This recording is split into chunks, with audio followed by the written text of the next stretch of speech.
my people. Justice for the guys who are connected, as corruption married to politics on display before our eyes. The typical difference between the rich and connected, the powerful and the powerless are evident in these matters. Yes, man, Happy New Year again to all my subscribers, especially my young police officers and their family and friends who are always tuned into the Jamaica Young Police channel.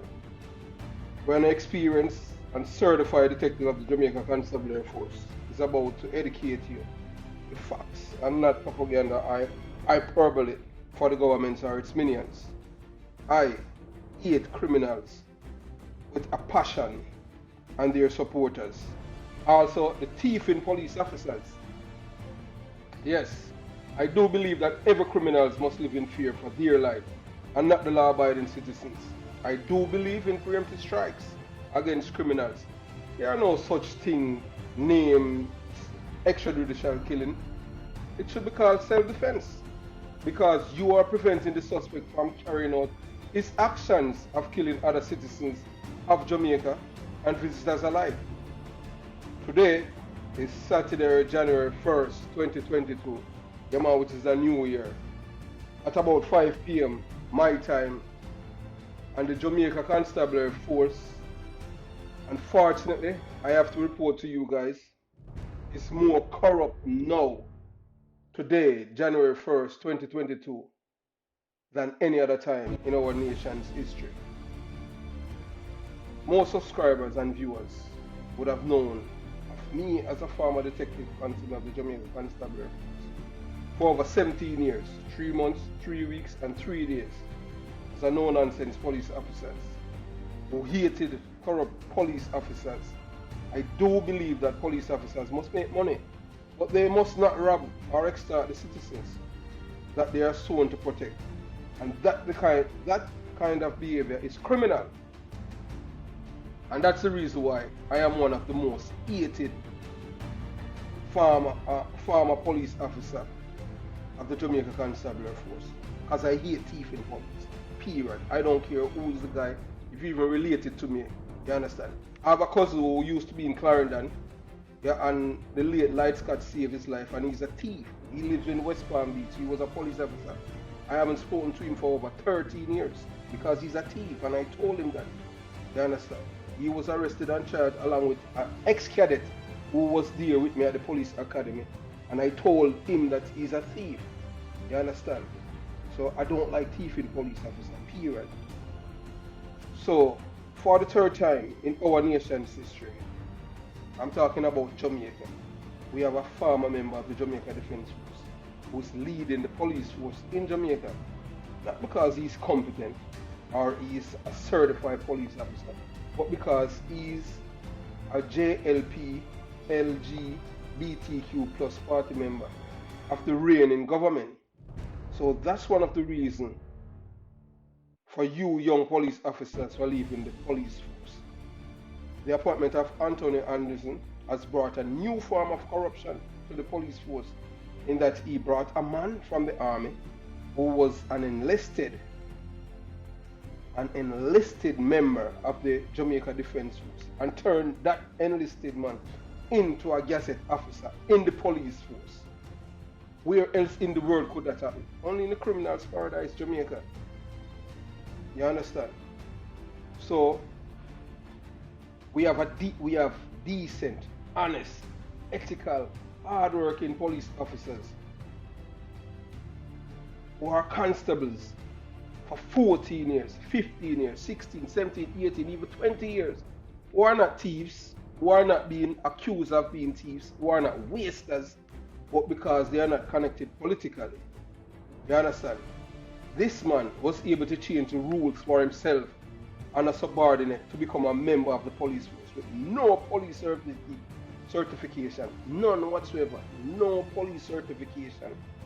Jamaica is the only place in the world that a soldier can be the commissioner of police, and an enlisted member of the Jamaica Defense Force can become a gazette officer with no law enforcement credentials. Can you tell me Where in the world could you have a porter, yes, cleaning the floor of an hospital? Then you turn the porter and put the porter on a surgical team to do surgery with the trained specialist. That could never happen, but that would happen in Jamaica. So you have to be careful, when you go to the hospitals now in Jamaica. You don't even know if the doctor who's attending to you, if that doctor was a groundsman, because this government, they're hell bent, and changing all the rules and turning everything because it's politically for them to stay in power. You understand? So you don't know if the person who's attending to you as a doctor, if that person is really a doctor. It could be a porter. You understand? So that's how it is. So he has no law enforcement credential, both of them. But yet they're telling the police force is corrupt. But look how they start. They brought over corruption and showing it. Yes, this is how it's supposed to be done. Corruption, corruption today, corruption tomorrow, corruption forever. You understand? That is what they have done right here. So, Jamaican people, that the police force is a force for good. That's the new mantra of the police force. It's no longer to serve, to protect and reassure. No, we stop serve and to protect and to reassure. So this is what the soldier comes with the police force, force for good. The fact of the matter is that the force is a force of good corruption. That's the only thing that this police force is good for. A force for good corruption. I am going to give you two other examples of why the Jamaica Constabulary Force is a force good for corruption. Some police officers who have knowledge of people who are in the hierarchy of the police force are connected to the government in power. And that is how it is for years. If the police officers are not willing to play ball, then they won't be elevated to higher office because they must be compromised and accountable to the politicians. Let me educate you about unsolved murder cases that are in the public domain.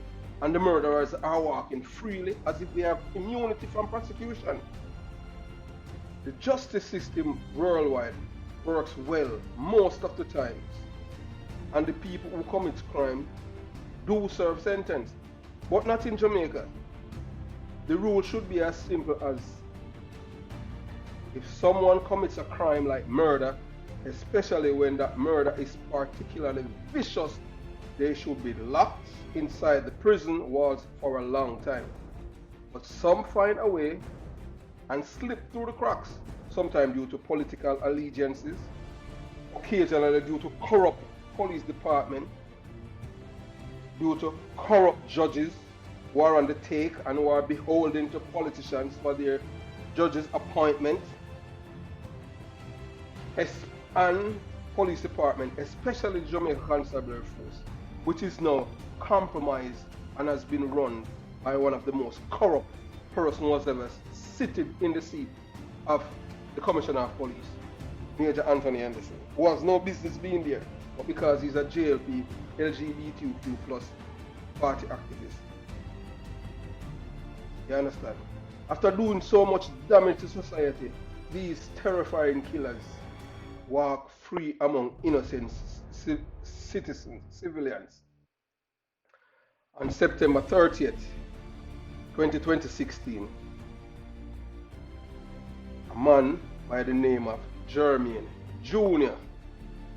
body was found on a couch at Mr. Patrick Bailey's Barbican home with more than a dozen stab wounds and a single gunshot wound to the right side of his bed. Mr. Jermaine Jr. is an American citizen who was murdered at a prominent attorney at law's home, Mr. Patrick Bailey, at his Upper St. Andrew home. The gruesome killing of the 51-year-old Jermaine Jr. at the Upper St. Andrew home of prominent attorney at law Patrick Bailey. His family members say that they are emotionally raw because no progress has been made in identifying or arresting the perpetrator who was killed the American man in Mr. Patrick Bailey's house. So this is it. There is a deputy commissioner of police by the name of Fitz Bailey. Yes, I have never worked with the man. Don't know the man. I cannot say anything about the man. But I am just giving you my take and my opinion. This is not an opinion. This is a fact. You understand? Deputy Commissioner of Police Fitz Bailey, who is in charge of investigating the death of this man, which is unprecedented and should not happen because it has a conflict of interest, as his wife is a JLP councillor and an active politician in the ruling government. As a former member of the Jamaica Constabulary Force, DC Bailey has shown us publicly that he is not an ethical, truthful, or morally inclined police officer. As the investigator of this murder case, and if he is the investigator of this murder case, he is intimate with, and why is this case so special to him? DC Bailey is not following the facts and circumstantial evidence of the case. He is not the investigator or the person who went to the scene of the crime. And if he went there, what was his role? Under normal circumstances, the DCP, the Deputy Commissioner of Police, would not be involved in this case, period. DCP Bailey is one of the most corrupt Deputy Commissioner of Police in Stilford Johnson. Time as a DCP in the days of Francis Saab. And I'll tell you why I said that. DCP Johnson took away the extortion file involving former Assistant Commissioner of Police Derek Arsmouth Clappinite, who had men in custody at Unsby Police Station, lock up, Kingston 11, and extorting them for money because the men had stolen cocaine from a drug dealer, and at the same time, he, Assistant Commissioner of Police Derek Knight, arrested and charged a police officer from Special Anti-Crime Task Force for thieving mackerel. The extortionists arrested the mackerel thief, and when the Special Anti-Crime Task Force detective went after Knight, Stilford Johnson shut down the investigation by taking away the file from them. So you see how corruption rife in the police force with people with rank. You understand? And nobody did even have the guts to make a copy of that file and pass it on like what I have done in other incidents. ACP Derek Clappy Harsmouth Knight told me that DCP Stilford Johnson and the former Commissioner of Police Francis Saab had provided me with coverage. So who is going to believe me for his crime? That means he was talking to me. We were traveling in the red Mitsubishi police car along Waltham Park going towards Mullines Road. That is when he was reading me the riot act for me to be scared of him.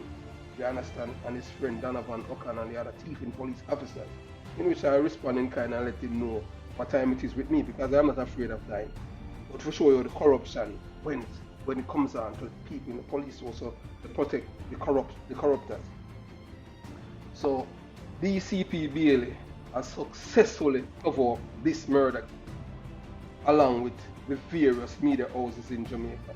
And this case is one of the easiest murder cases in Jamaica's history.